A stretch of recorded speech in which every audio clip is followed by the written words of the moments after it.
nighttime is perfect for snorkeling to see the manta rays. We had booked our trip to leave from Honokohau Harbor, which is about a 40-minute boat ride to the bay where we were going to see the mantas. Alternatively, you could look for a company that leaves from Keauhou Harbor, which is about a 10-minute boat ride.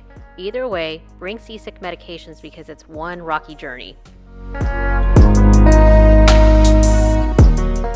It's dark and now is not the time to reevaluate your life choices. Don't worry, it's pretty safe and you swim a few body lengths to the paddleboard and hang on to the handles.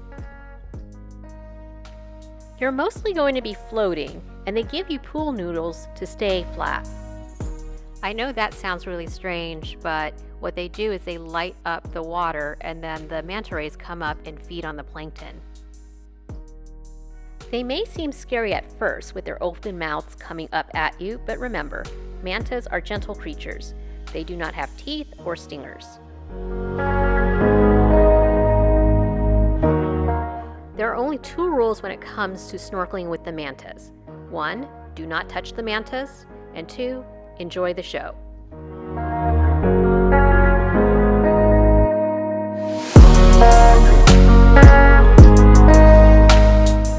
Our tour guide said that normally they'll have 1 or 2 manta rays that'll come out for feeding.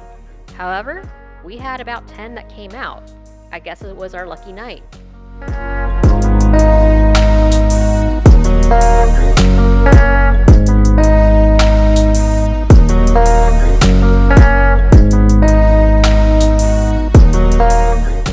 This excursion went on for about 10 minutes.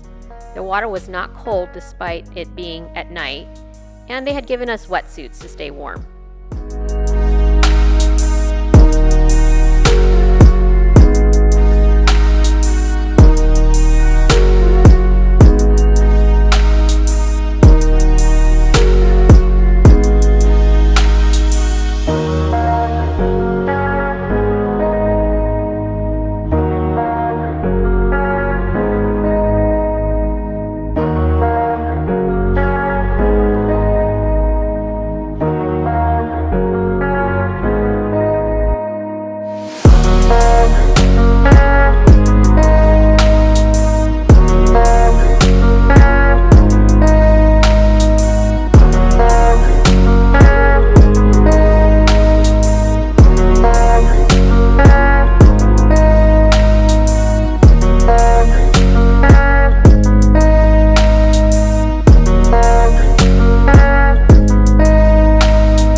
Scuba diver and I've dove in many places around the world. Yet, I can say that this is one of the coolest things I've ever done.